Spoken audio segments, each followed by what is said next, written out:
to hire another accounting firm to straighten out the mess.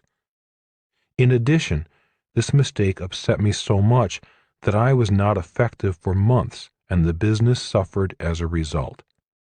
So, as an entrepreneur, you must realize that you are responsible for your own mistakes as well as for the mistakes of others. Were you angry at your accountant? I asked. Yes and no. I really could not blame him. At the time, my business was growing so fast, I did not pay attention to the quality of my advisors. At the time, I did not realize that all accountants are not created equal. He should have told me he did not know what he was doing, but he didn't want to admit it. He was afraid I would fire him. Soon, the size of my business was too big for his expertise. He was in over his head. I should have let him go earlier, but I was too busy. Besides, I liked the guy, and I knew his family. I kept hoping he would grow with the company. Unfortunately, he didn't. Finally, I did let him go, but only after the losses from his bad advice were very high. So I don't blame him. I'm the only one ultimately responsible for the business. As the business grows, your advisors need to grow with you or go. I learned a valuable lesson. Was it hard firing him? I asked. It was extremely difficult. If you cannot hire and fire people, including yourself, you should not be an entrepreneur. Remember this: your success or failure as an entrepreneur depends a lot on your people skills. If you have strong people skills, your business will grow. If you have poor people skills, your business will suffer. If you hire people simply because you like them or because they are relatives, and you cannot fire them when they need to go, then you have poor people skills.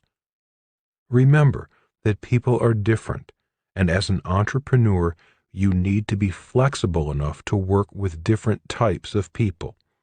People with different skills, ambitions, dreams, behavior, and experiences. If you cannot work with different types of people, once again, your business will suffer. That is why you always said to Mike and me, a leader's job is to get people to work as a team. That could be your most important job. Remember that departments of a business attract different types of people. For example, salespeople are different from administrative people. They are very different people, almost opposites, and you need to treat them as opposites. For example, never ask an administrative person to hire a salesperson. Instead of hiring a hard-charging salesperson who loves busting down doors, the administrative person will prefer to hire a nice, calm salesperson whose only sales experience was working as a checkout clerk at the supermarket.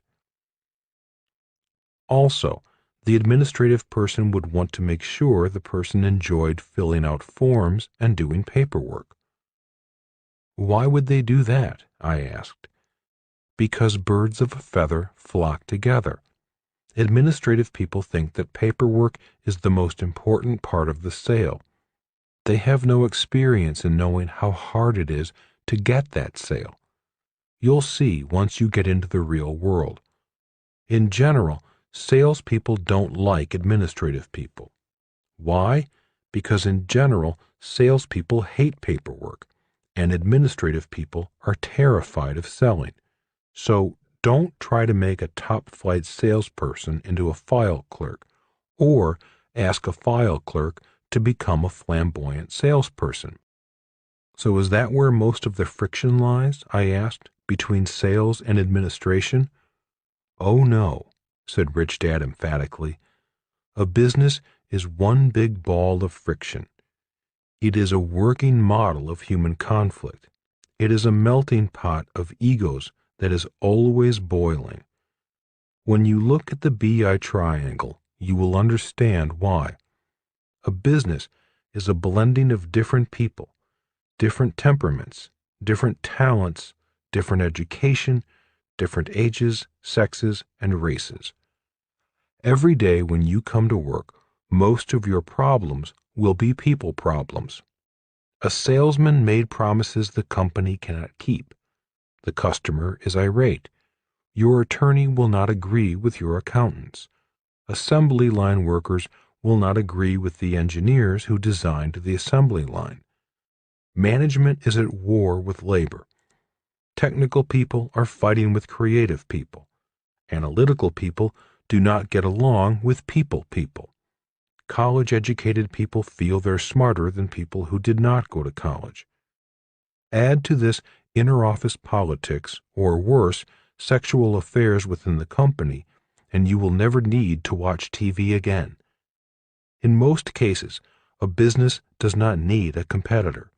A normal business has so many competitors inside the business, it's amazing that anyone gets any work done at all. So that is why an entrepreneur needs to know when to fire someone. If one person upsets the balance, the whole business can boil over because the internal friction gets too great. Exactly, smiled Rich Dad. I'm sure you see it in your classrooms at school every day. You can already see the different characters in your classmates. I smiled and said, and on my football team, my baseball team, and even in band class. That is why every team has a coach, a band has a conductor, and every business has a leader. A leader's job is to turn people into teams.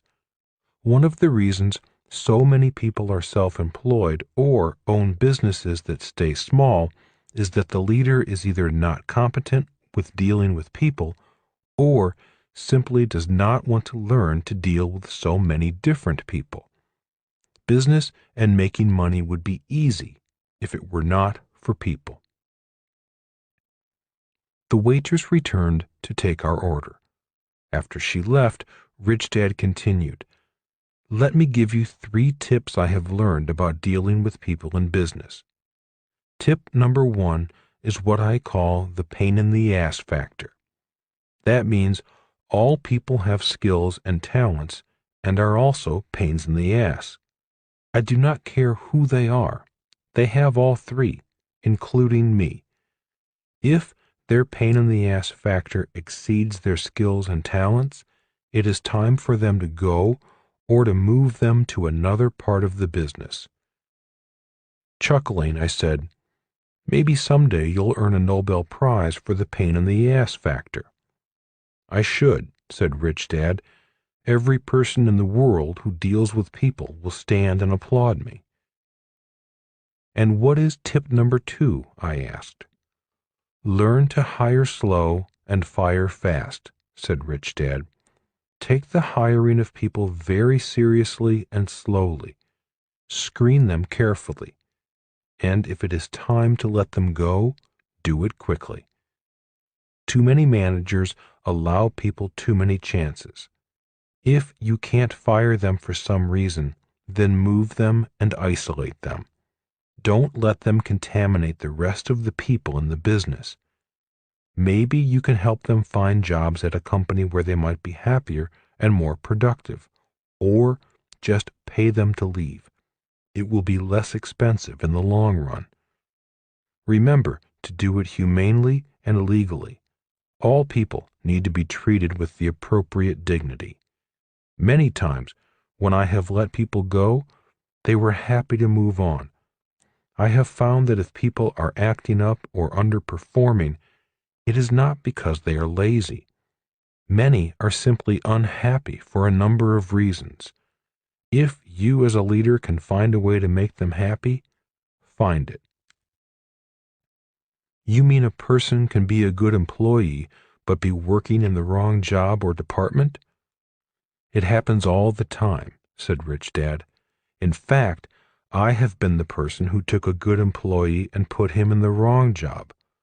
I'm the person who made him unhappy. What did you do? Well, years ago, I had this young man who was a great salesperson. He worked hard, treated his customers well, and made the company and himself a lot of money. So, after a few years, I rewarded him by promoting him to sales manager. I put him in charge of 12 other salespeople. He was fine for about a year, but then he began to come to work late, the sales numbers fell, and the sales team was unhappy. Did you fire him? No, I was going to, but I thought it would be better to re-interview him again. Once we sat down and had a heart-to-heart talk, I found the problem. By promoting him, I had turned him into an administrative person, doing exactly what he hated doing, paperwork. Oh, sure, he had a fancy title, VP of Sales. He made more money and had a company car, but he hated the mountains of paperwork and attending meeting after meeting. He simply wanted to be out on the street talking to his customers. So, did he go back to sales? Absolutely. Good salespeople are hard to find, so I gave him a raise, a bigger territory, and he kept the car. He got richer, and so did the company. And what is the third lesson? I asked. The third lesson is that there are two kinds of communicators, said Rich Dad. When they're upset or unhappy, one type of communicator will come talk to you face to face. They lay the cards on the table in front of you. And the second? I asked. The second type stabs you in the back. They gossip, talk badly about you, spread rumors, or complain to everyone else, but never to your face. Basically, these people are cowards. They lack the courage to confront you, to be forthright. Often, they will blame you for their lack of courage, saying you are too mean, or will not listen, or they are afraid of being fired. Their perceptions about you could be true, but generally, these people will choose to talk behind a person's back rather than face to face. It's just in their nature. So, how do you handle that? I asked. Well, one way is at every meeting I remind my staff of the two types of communicators and leave it at that. I say to them, there are people who speak to you face to face, and there are others who speak behind your back. Which one are you? Once the rest of the company is aware of the two types, they generally remind someone who is gossiping or stabbing someone in the back about the two types of people. It doesn't totally stop the gossiping, but it does keep it down, and in general, overall communication improves. I also tell them that I would prefer to be stabbed in the chest rather than stabbed in the back, so I don't tell them what to do. I simply give them a choice. Have you been stabbed in the chest? I asked. Oh, a number of times. And I deserved it. I needed to be corrected and reminded to be open-minded as much as anyone else. As much as it hurt, it was less destructive than a stab in the back. Aren't people afraid of being fired? Oh, there is always that risk, smiled Rich Dad. That is why it takes courage and excellent communication skills to be successful in business. In many instances, it is not what you say, but how you say it. So if the communication is going to be unpleasant, put on your creative thinking cap and figure out the most humane and kind way to say what needs to be said. And always remember that communication does not mean talking. Communication also includes listening. When two people are upset and both are talking, friction increases and communication decreases. The reason God gave us 2 ears and 1 mouth is to remind us to listen more than speak. So, being an entrepreneur is a lot about people and the communication skills needed to communicate to them. Rich Dad agreed and continued, saying, leadership requires great communication skills. To become a better entrepreneur requires you to focus on improving your communication skills. One of your first steps in your leadership development is to develop the courage to be a face-to-face communicator and to work on developing your communication skills. If you are a stab-them-in-the-back type of communicator, I doubt your business will grow. Entrepreneurship is for people with courage. It's not for cowards. If you will work on always improving your communication skills, your business will grow. Remember that just because you're talking does not mean you're necessarily communicating. And in sales, telling is not selling. Communication is a far more complex process than simply moving your lips and wagging your tongue.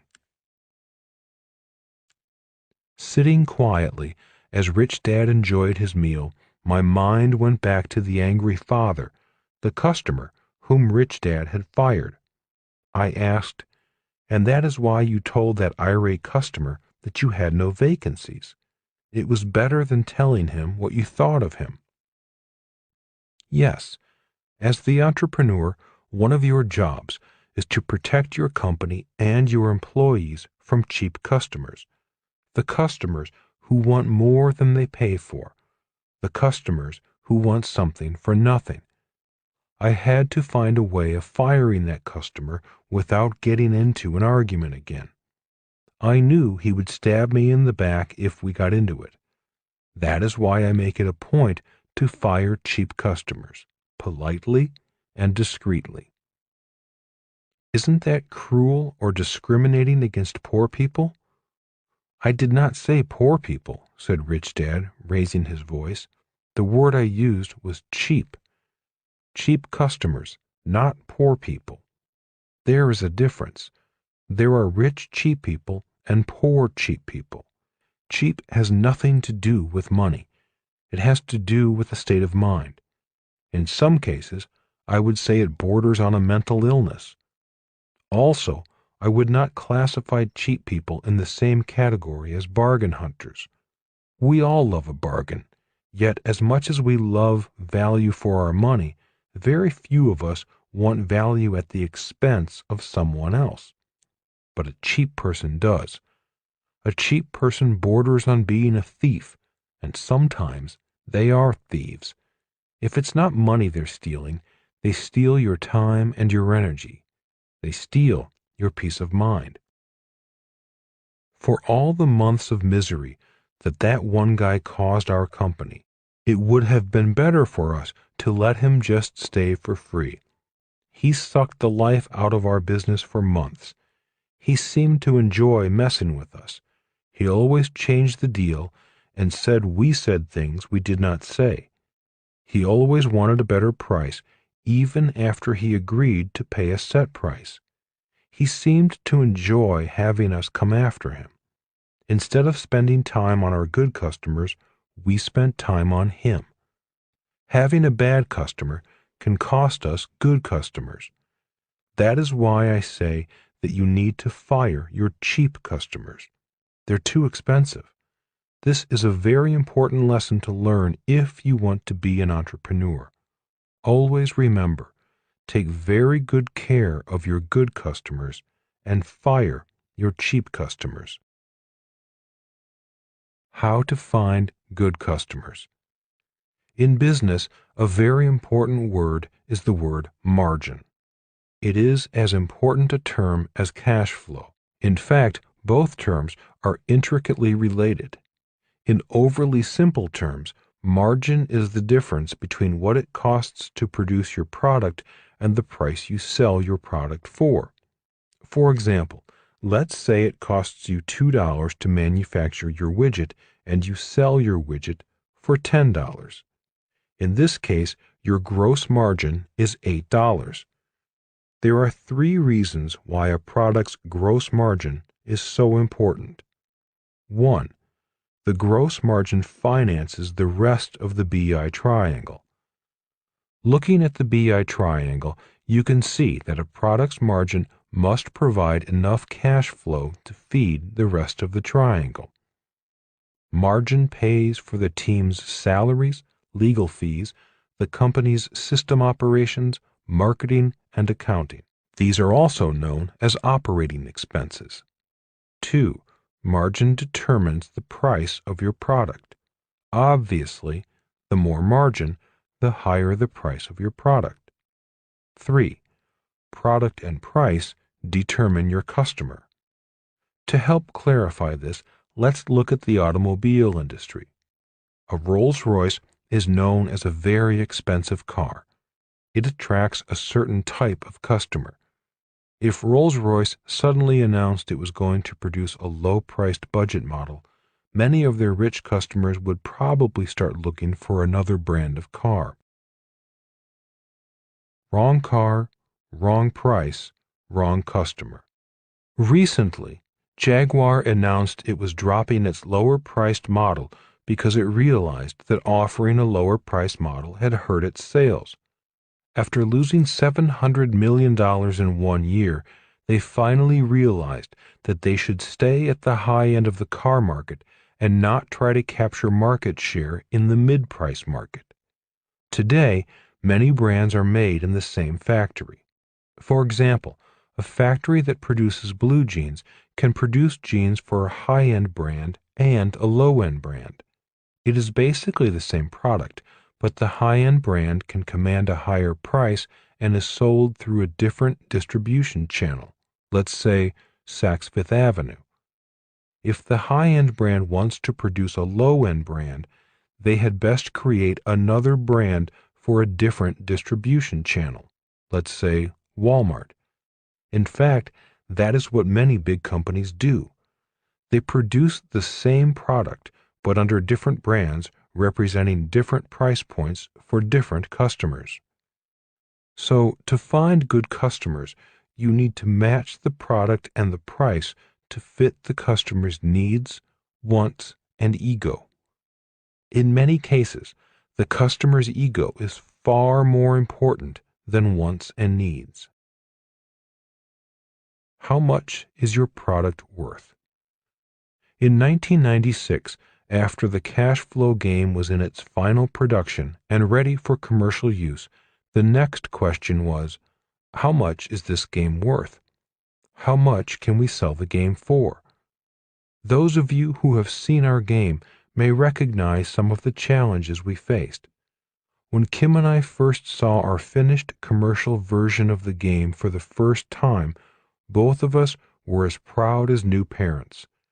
We were also concerned. The packaging looked great, but we thought it might have looked too much like a game for entertainment rather than education. We made it look bright and fun because we wanted learning to be fun. But as we looked at our finished product, we began to wonder, how much would someone pay for fun?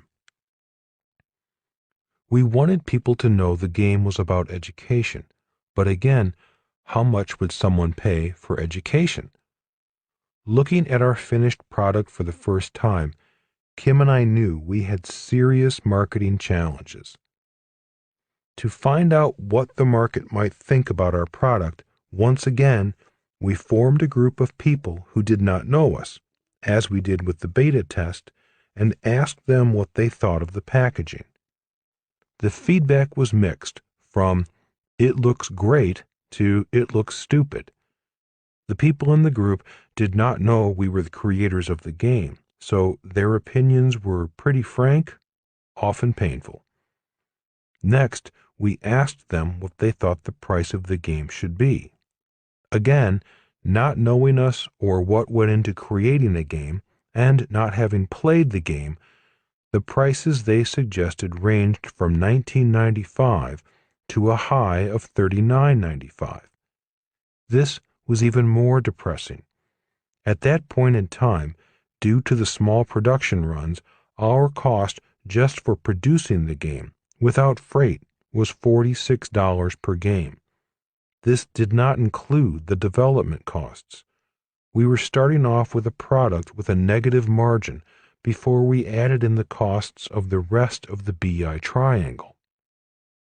When I was manufacturing my nylon wallets, A joke among manufacturers was, even if I am losing $2 a unit, we're going to make it up on volume. Calling in a consultant. We called in a consultant in the toy industry who had expertise with board games. After trying the game himself, he gave us his opinion of cash flow.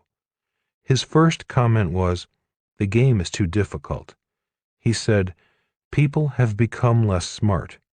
If Monopoly were introduced today, it would be rejected too, because it would be deemed too difficult. Today, games must be so simple that all the instructions on how to play the game can be understood within a couple of minutes." We also asked him how much we could sell the game for.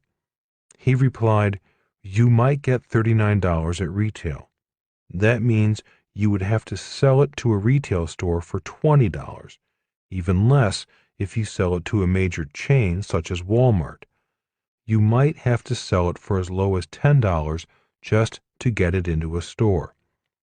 On top of that, if you do get it into a store, you'll have a bigger problem with customers who return the product. They might buy the game for fun because your packaging is fun and place it with their other games. But when they find out how hard it is to play and that it is educational, many of them will return the game to the store and ask for their money back. You could find yourselves with huge losses from refunds and damaged returned games." Looking for new answers. It was obvious that our game was not meant for the public market. We knew the game was not for everyone. We knew the game was intended for anyone who thought his or her financial education was important. The problem was to find that customer in the sea of people. The game was also hard to categorize by demographics. For example, if we had written a book for children, placing the book would be easy. We could place it anywhere parents shopped for kids. But this game could be played by anyone, from kids to adults, male or female. It was also for people whether they were rich or poor, just as long as they valued their financial education. And we knew our customers would want to be financially proactive. After teaching entrepreneurship and investing for years, I knew that most people wanted more money, but very few people would actually take the time to learn about how to make more money. The challenge was to find the customer who would want the educational game and the information locked within it. At a marketing seminar, I learned a guideline known as the 5 Ps. These are the 5 things a marketer must know when selling a product. I believe they were identified by E. Jerome McCarthy. They are: 1. Product. 2. Person. 3. Price. 4. Place. 5. Position. A marketer must know what the product is, the person who wants the product, what price they are willing to pay, where the product will be placed so the customer can find it, and how to position it in the marketplace. That is, the biggest, the smallest, the first, the last, and so on. Entrepreneurs should enjoy solving business problems, and normally I do. But this problem had me stumped. All I had were the first 2 Ps. One day a friend called to say he was coming to Phoenix to go to a special seminar on marketing and wanted to know if I wanted to go along. I jumped at the chance. The room was filled with approximately 300 people, and by the look of them, most seemed to be entrepreneurs. Not too many had the corporate look. The instructor was a wild man who talked about how advertising agencies just waste your money on expensive, good-looking ads or TV spots that sell nothing, a point of view I agreed with. He said, "The purpose of marketing is to get the phone to ring. With these ad agencies, the only phone that rings is them calling to ask you for more money to buy more advertising so they can collect more fees. Ask them if they can guarantee your sales or measure your sales. In most cases, they cannot or will not guarantee their work. All they want to do is win awards for creative advertising for their agency, with your advertising dollars. Sales equal income. The seminar was exactly what I was looking for. It was marketing for entrepreneurs, not big corporations with millions in advertising dollars to spend. The instructor had a great track record for success and told stories that came from real-life experiences. Some of the other points he made were, the entrepreneur must be the best salesperson in his or her business. The entrepreneur must be the best marketer in his or her business. The marketing efforts must produce sales, not just good-looking ads or slick commercials. As obvious as these points are, you would be surprised how many entrepreneurs delegate those important roles to ad agencies. Ad agencies are generally for big corporations or established businesses. In a small startup business, the entrepreneur needs to be the best they can be at sales and marketing. With limited resources, every dollar spent must result in sales, because sales equal income. Rich Dad drummed into my head, sales equal income. He would also say, the reason so many people have low incomes is that they are poor at selling. If he had been at this sales seminar, he would have loved it. The instructor was adamant about using marketing that leads to sales that can be proven and measured. Toward the end of the day, I got the marketing answer I was looking for. When discussing how to price a product, the instructor said, there are 3 price points for any product: the lowest priced, the highest priced, and the middle priced. The worst price to be is the middle price. Nobody knows who you are. The trouble with being the lowest priced product is that someone is always trying to beat you. Someone will find a way to sell the same product for less than you do. To win the lowest priced competition, you have to make less and less money. On top of that, you have to deal with cheap customers. With that statement, the pieces of the puzzle began to come together. Immediately, I remembered the conversation I had had with Rich Dad years earlier about cheap customers. Bringing my thoughts back into the seminar, the instructor roared on about why being the most expensive was the best position to fight for. He said, when I was a struggling marketing consultant, I tried to keep my prices low. The problem was, the lower I made my prices, the cheaper my customers became. Soon, instead of selling my services, I was spending more time haggling about my fees with cheap customers. When I raised my fees a little, I joined the masses of other middle-of-the-road marketing consultants. Again, most of my time was spent discussing price rather than the value of my product, what I could do for the customer. Then one day, I decided to be ridiculous and simply raise my fees to the highest in my industry. Instead of charging $50 an hour for my services, I raised my rates to $25,000 per day. Today, I work less, earn far more money, and work with a better class of client.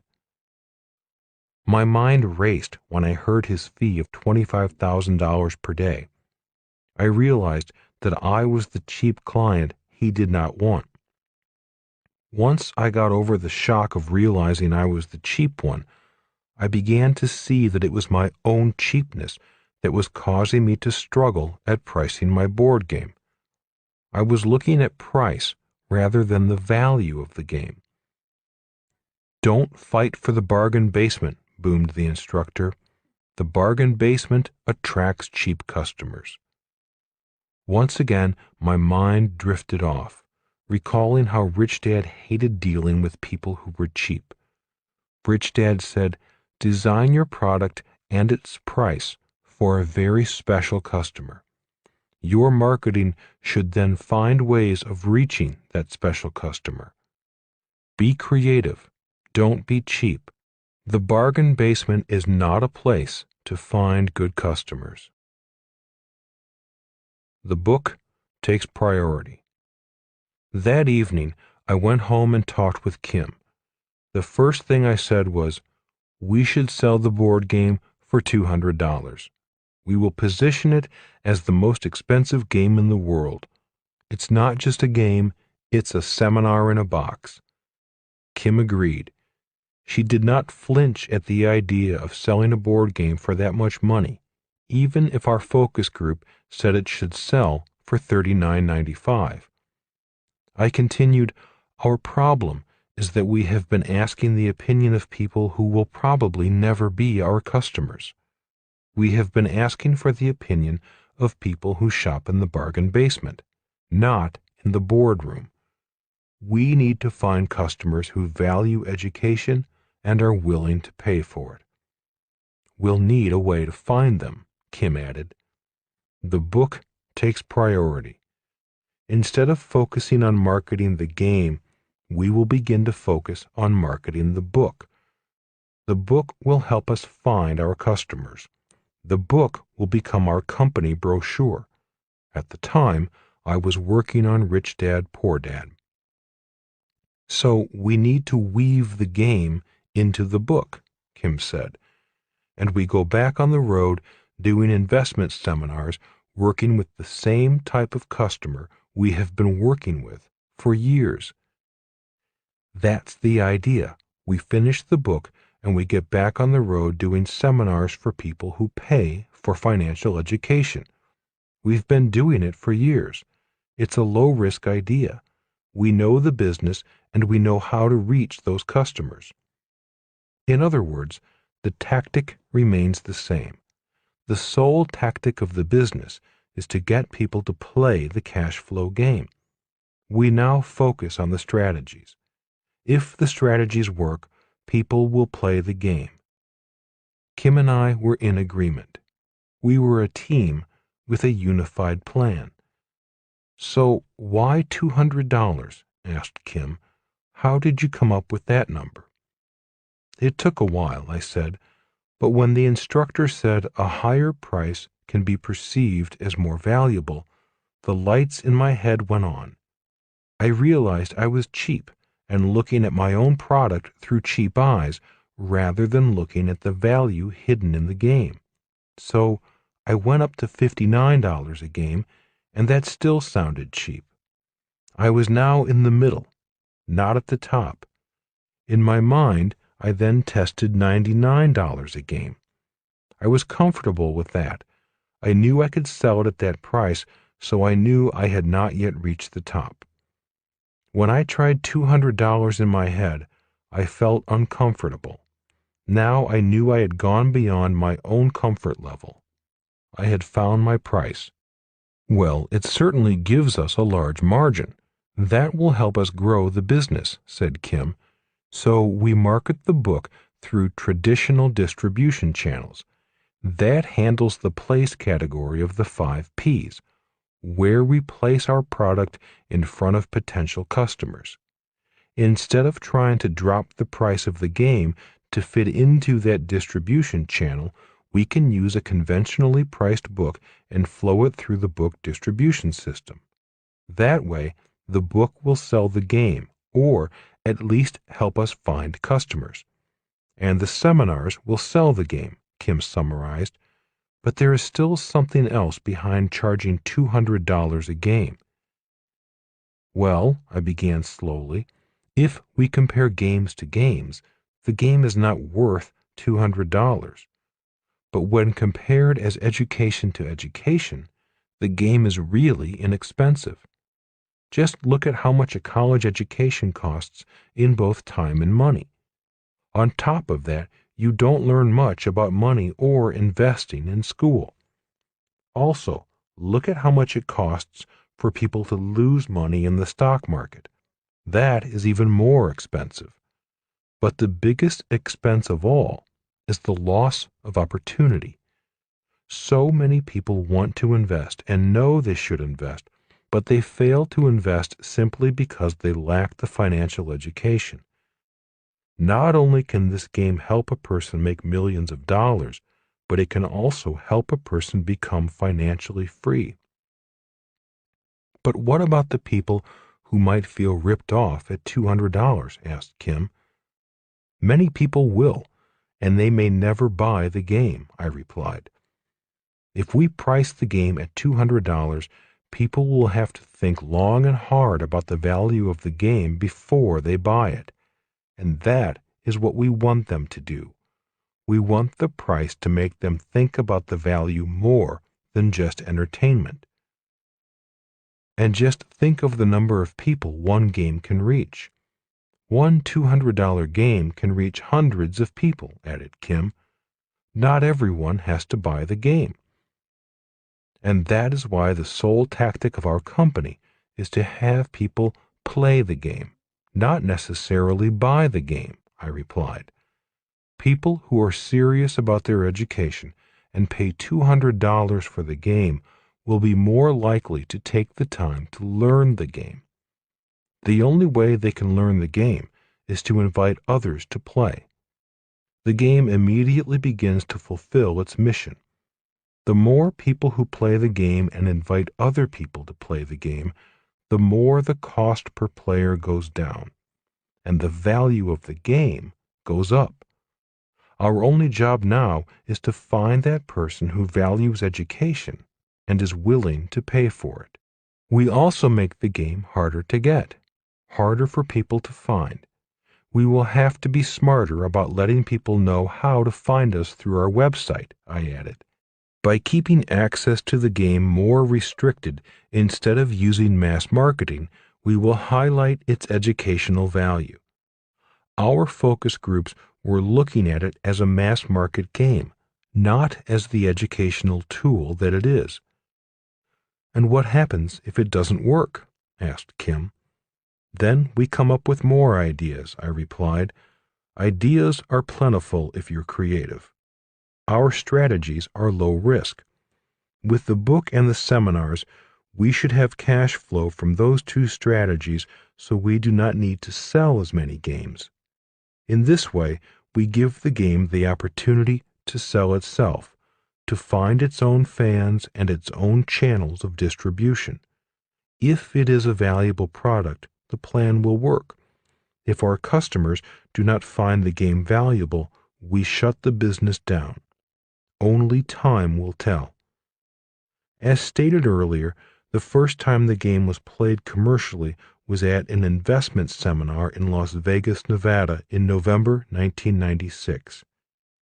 In February 2004, when I saw the nearly full-page article in the New York Times, I knew the game had found its rightful audience.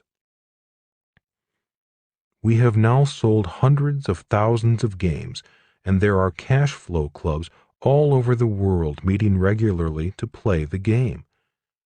We have very few complaints about its price.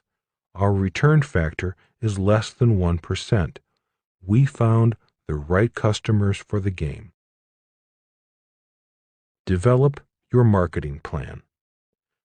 The 5 P's are a simple guideline for your marketing plan.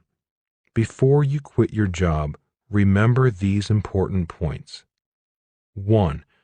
There are 3 price positions in any market: the highest price, the middle price, and the lowest price. Decide which price best fits you. Always remember that the middle price may be the most comfortable, but it is also the most crowded. It's hard to be outstanding if you're average. 2. The lowest price leaders do not just lower their price. The winners in the lowest price category do something brilliant in business that their competitors cannot do. For example, Walmart sells the same products many other retailers sell, but Walmart has a far better system of retailing that allows them to make a lot of money with smaller margins. Remember what Rich Dad said: Any idiot can drop their price and go broke.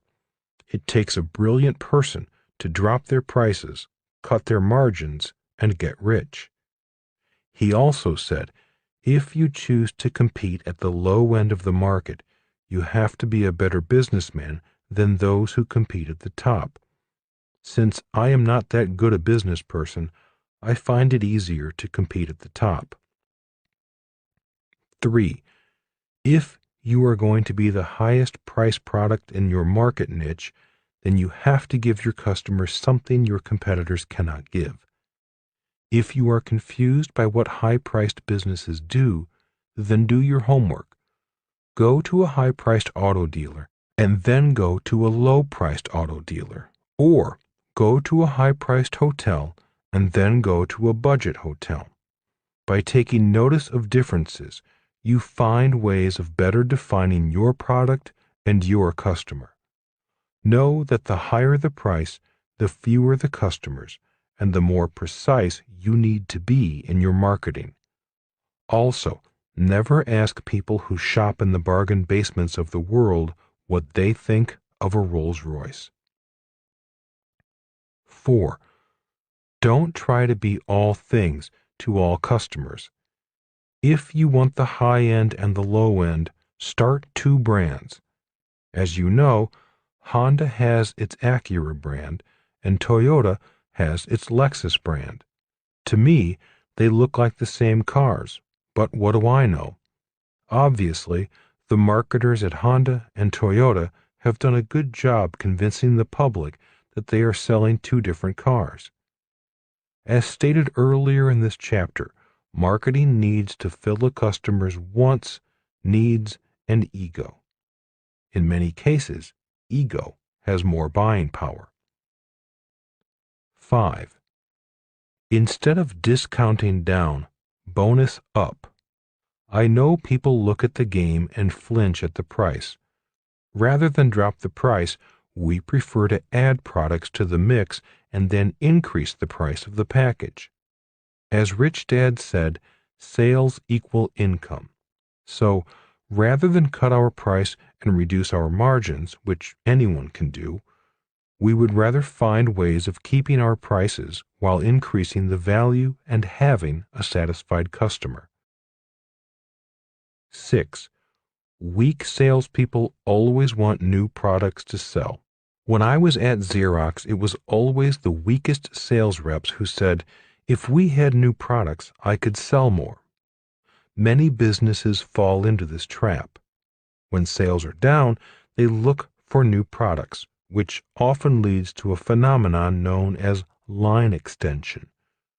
When line extension happens too much, the customer can become confused because there are too many products to choose from, and your own products can become your competitors.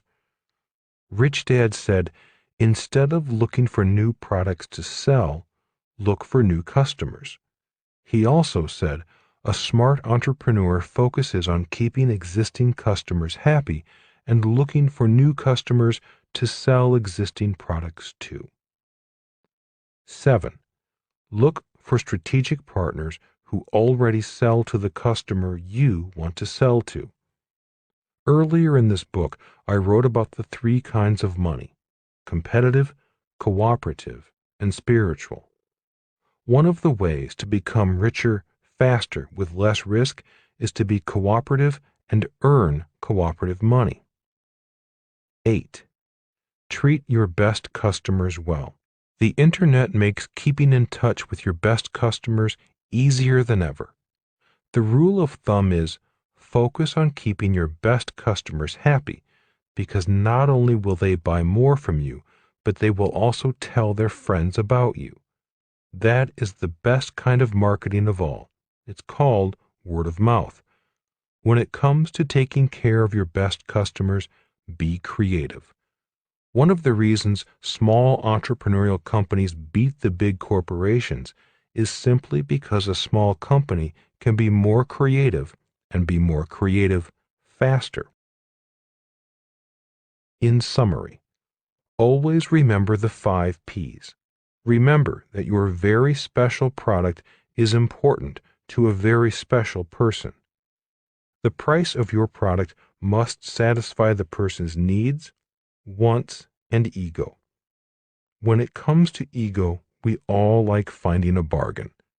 Also, many of us like letting people know we spent a lot of money for a product that only a few people can or will afford. So, ego can work at the high end as well as the low end. Where you place your product so your customer can find it is important. Always remember that a new Ferrari will look out of place in a used car lot filled with cheap cars. If you place your product in the wrong place, your sales will suffer. When Rich Dad, Poor Dad was first printed, we placed the book in our friend's car wash/gas station in Texas. Why that car wash? Because that was the place where the affluent people brought their cars for a wash and for gas. If we had put our book in a place where people came to buy cheap gas, I believe the books would still be there. The only position you want to be in is in first position. Always remember that most of us know that Lindbergh was the first human to fly solo non-stop across the Atlantic. Very few people know who was second. If you are not first in your category, then invent a new category you can be the first in. When the game was not known, we became the first game to claim the highest priced game category. When Avis realized it was second to Hertz, it took first place by being first to claim to be proud of being in second place, which led to their "We Try Harder" slogan. In conclusion, the most important place you want to be first in is in your customers' minds. For example, when you think of a soft drink, do you first think of Coca-Cola or Pepsi? When your very special customers think of your product category, do they think of you first or your competitor first? Ultimately, the most important job of an entrepreneur is to be first in the mind of your customers. Rich Dad's Entrepreneurial Lesson Number 10, Know When to Quit. Chapter 10, The Summary, Knowing When to Quit. The fact that you don't like your job is not a good reason to become an entrepreneur. It may sound like a good reason, but it is not a strong enough reason. It definitely lacks a strong enough mission. Although almost everyone can become an entrepreneur, entrepreneurship is not for everyone. There is an old saying that goes, "Winners never quit and quitters never win." Personally, I do not agree with that saying. It is too simple. In my reality, a winner also knows when to quit. Sometimes in life, it is best to cut your losses. It is best to admit you have come to a dead end or to admit you have been barking up the wrong tree. In my opinion, a quitter is someone who quits simply because things have gotten tough. I have been a quitter many times in my life. I have quit diet programs, exercise programs, girlfriends, businesses, books, studies, and so on. Every year, I make New Year's resolutions and quit. So I know what quitting is and that I am a quitter. One of the reasons I did not quit my process in becoming an entrepreneur was that I really wanted to be one. I wanted it badly. I wanted to enjoy the freedom, the independence, the wealth, and the ability to make a contribution to this world that a successful entrepreneur has. In spite of how badly I wanted to become a successful entrepreneur, the powerful concept of quitting was always right in front of me, holding the door open. It would have been easy to quit when I was out of money and owed a lot of money. It would have been easy to quit every time a creditor demanded payment. It would have been easy to quit when the tax department let me know that I owed more in back taxes. It would have been easy to quit when a project failed or a potential partner walked out of the deal. When things were tough, quitting was always lurking nearby, just a handshake away. For me, becoming an entrepreneur is a process I am still in. I believe I will be an entrepreneur in training till the end. I love business, and I love solving business problems. There have been times I have cut my losses, shut a business down, and changed directions. But when it came to the process of becoming an entrepreneur, I have never quit. At least, not yet. It is a process I love. It is a process that brings me the kind of life I want. So, although the process has been tough for me, it has been worth it. Even though it was tough for me, that does not mean it needs to be tough for you. One reason for writing this book is that I want to make the process easier for anyone who is about to start the process or is already in the process. Before ending this book, I thought I would leave you with one little thing that kept me going. It was the glow in the dark, even in the darkest of hours. I had a little piece of paper taped to the base of the telephone in my office at the Wallet Company.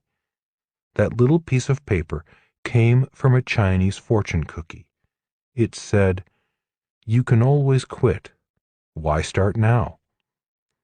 There were many phone calls I had to handle that provided me with more than enough reason to quit. Yet, after hanging up the phone, I would glance at the words of wisdom from the fortune cookie and say to myself, as much as I want to quit, I won't quit today. I'll quit tomorrow. The good thing is, tomorrow never came. Before you quit your job, I offer these tips. Check your attitude. Attitude is almost everything. We don't recommend becoming an entrepreneur just to make money. There are far easier ways to make money. If you do not love business and the challenges a business offers, then entrepreneurship may not be for you. Get as much experience as possible on all 5 levels of the BI triangle. In earlier books, we advised people to work to learn, not work to earn. Instead of taking jobs for the money, take jobs for the experience.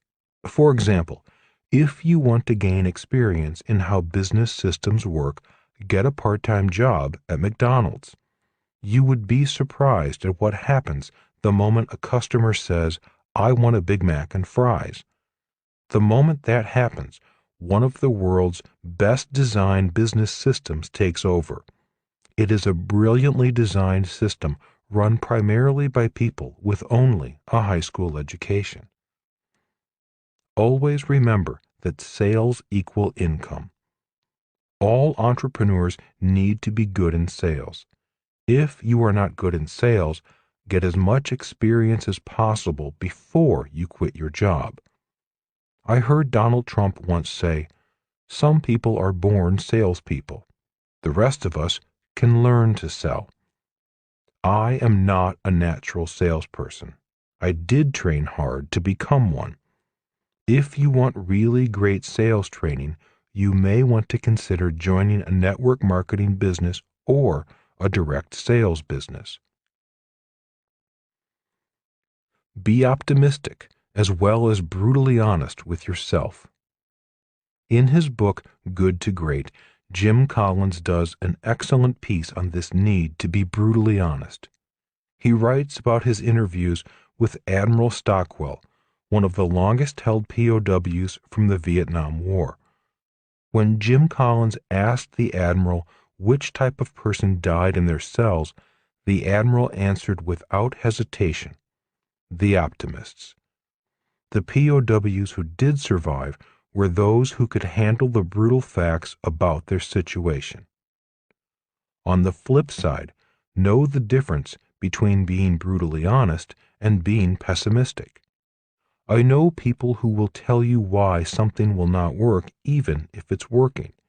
I know people who store in their mind every piece of negative news possible.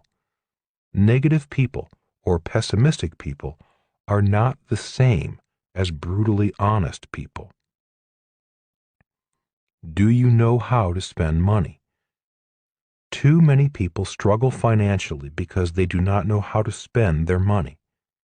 Too many people spend their money and it never comes back. An entrepreneur needs to know how to spend money and have more money come back. It is not about being cheap, tight, or frugal. It's about knowing when to spend, what to spend on, and how much to spend. I have seen too many entrepreneurs go broke saving money. For example, when business drops off, instead of spending money on more promotions, some entrepreneurs cut back hoping to save money. When this happens, business continues to drop off. This is an example of the wrong action at the wrong time. Start a business to practice on. No one can learn to ride a bicycle without a bicycle, and no one can learn to start, build, and run a business without a business. Once you are familiar with the different parts of the BI triangle, stop planning and start doing. As I have always said, keep your full-time job and start a part-time business. Be willing to ask for help. Rich Dad often said, "Arrogance is the cause of ignorance." If you don't know something, ask someone who does know. On the flip side, don't be a pest and ask for too much help. There is a fine line between help and a crutch. Find a mentor. Rich Dad was my mentor. I have had many other mentors. Read books about great entrepreneurs such as Edison, Ford, and Gates. Books can be your best mentors. One of my favorite entrepreneurs is Steve Jobs, founder of Apple and Pixar. Not only do I like his style, but I love the culture of his business. One of the most important things an entrepreneur can build is a business with a strong culture. As stated earlier, the Rich Dad Company works hard to foster and protect a culture of learning and free expression. Join an entrepreneur's network. Birds of a feather do flock together. Every city I have ever lived in has groups or associations of entrepreneurs. Attend their meetings and find one that fits your needs.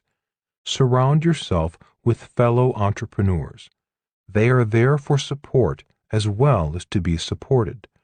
Contact your SBA, the Small Business Administration, or your local Chamber of Commerce for a schedule of meetings and seminars. They are great sources of information as well as resources for entrepreneurs. One group I have been impressed with is YEO, the Young Entrepreneurs Organization. Although I am too old to belong to this group of young men and women, I have been asked to speak at several of their chapters. I have always been impressed with the quality of young person this organization attracts. Be faithful to the process. One reason why many people do not quit their jobs and become entrepreneurs is that entrepreneurship can be extremely challenging, especially when first starting out. I suggest you follow the basics of the BI triangle and diligently do your best to master all 8 categories of the triangle. It takes time, but if you are successful, the rewards can be immense. As Rich Dad said, entrepreneurship is a process, not a job or profession.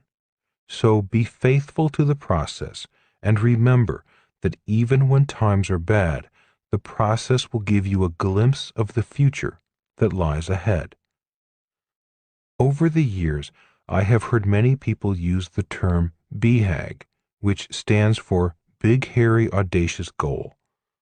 While having a big hairy goal is commendable, I believe the process and the size of the mission are more important than the goal. Rich Dad drew a diagram for his son that stated, mission becomes process becomes goal. He said, if you are going to have a big goal, you need a strong mission to push you through the process. With a strong mission, anything is attainable. Thank you for listening to this book. I wish you the best of success in your journey as an entrepreneur. Robert Kiyosaki.